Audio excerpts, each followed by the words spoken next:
Confirmation of Supreme Court nominee Brett Kavanaugh is in question this hour as his accuser goes public, revealing new information about an alleged assault, a sexual assault. Decades ago, she says, an alleged assault Kavanaugh has categorically denied. As of right now, 8 Democratic senators and at least 1 Republican are calling for Kavanaugh's hearing to be delayed. Meanwhile, members of the Judiciary Committee are working to set up calls with both Kavanaugh and his accuser. One lawmaker we've been closely watching is Republican Senator Susan Collins of Maine. She's been undecided on Kavanaugh, and here's how she reacted just a short time ago when CNN asked her about these accusations. Well, I obviously was very surprised, and it's an issue that I brought up with him last Friday, and he denied, as he did in his written statement. That's really all I have to say at this point. What do you think? Should the committee vote coming up here this week? I'm going to be talking with my colleagues, but I really don't have anything to add at this point. As I said, I did read the letter last week and asked the judge in a telephone conversation on Friday about it, and he was very emphatic in his denial. Do you believe the accuser? I don't know enough to make a judgment at this point. Now again, here's what has caused all of this. Just a short time ago, Kavanaugh's accuser came forward publicly. Her name is Christine Blasey Ford, and she is talking exclusively to the Washington Post. Ford has shared new details with the paper, not only about the alleged attack, but about key information that appears to support her claims. The Post writes this about the night in question. While his friend watched, she said Kavanaugh pinned her to a bed on her back and groped her over her clothes, grinding his body against hers and clumsily attempting to pull off her one-piece bathing suit and the clothing she wore over it. When she tried to scream, she said he put his hand over her mouth. I thought he might inadvertently kill me. He was trying to attack me and remove my clothing. Joining us now is CNN Supreme Court reporter Ariane DeVogue and CNN Supreme Court analyst Joan Biskupic. Ariane, first walk us through what more we know now about Kavanaugh's accuser and why she is coming forward right now. Right, Anna. As you said, this woman has come forward publicly accusing Supreme Court nominee Brett Kavanaugh of assaulting her at this party that was more than 30 years ago. And according to the Post, her name is Christine Blasey Ford. She's a professor in California. And Brett Kavanaugh has vehemently denied her allegation. In fact, on Friday, he released a statement. He said, I categorically and unequivocally deny this allegation. I did not do this back in high school or at any time. But in the Washington Post, she said that they attended a party in suburban Maryland back in 1982. She said that Kavanaugh and a friend were, quote, stumbling drunk, and she alleges she was corralled into a bedroom. At one point, he tried to take off her clothes and he put his hand over her mouth, she said. She said, like you referred to it, I thought he might inadvertently kill me. He was trying to attack me and remove my clothing. She tells the Washington Post she was able to get up and leave at one point.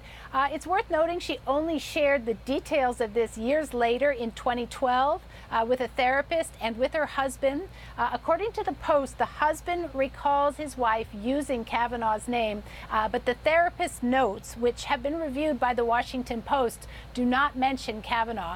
And it's also worth noting that the other man, who's now a teen, or who was then a teen and is now a man, in the article, he says he had no memory of this act, and he said he's never seen Brett Kavanaugh act that way. He did give an interview to another media outlet. Anna? Joan, you have been studying the Supreme Court for a really long time, and we've heard a number of other people tonight mention Anita Hill. Are we witnessing an Anita Hill moment?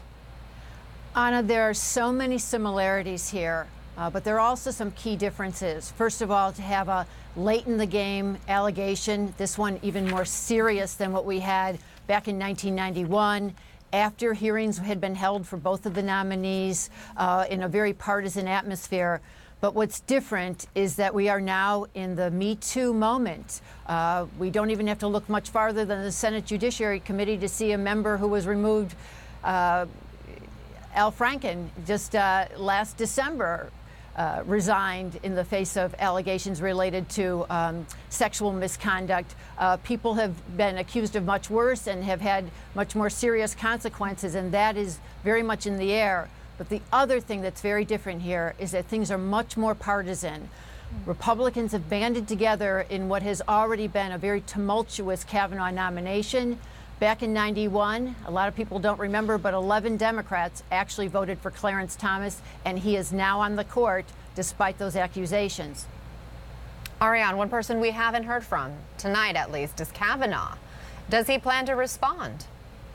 Well, last Friday, he categorically denied it, as I said. I talked to a source close to him tonight, and he said he stands firmly by his denial. He takes heart by the fact that a lot of women who knew him during those high school years, the end of last week, issued a letter supporting him. So we'll see what's going to happen next. But you look at Senator Dianne Feinstein. She is the top Democrat on this committee. She received the letter from this woman all the way back in July. She did not bring it up right away. And Republicans are saying now, look, you got this letter in July. Why didn't you bring it up in the hearings, behind closed doors, in a closed session? They're really questioning the timing on one side. Joan, how do you see this playing out? Because now we have Senator Flake, who has come forward and essentially said, let's hold off, let's pump the brakes, let's hear from this accuser, let's do some investigation. We've also heard from Senator Lindsey Graham also say he believes they need to hear from Ford immediately. Can Kavanaugh survive this? That's a good question. As I said, Clarence Thomas survived it. It was a different atmosphere, certainly. And again, you know, we want to make clear that these are accusations, and the judge is denying them. So, you know, that's very clear here still.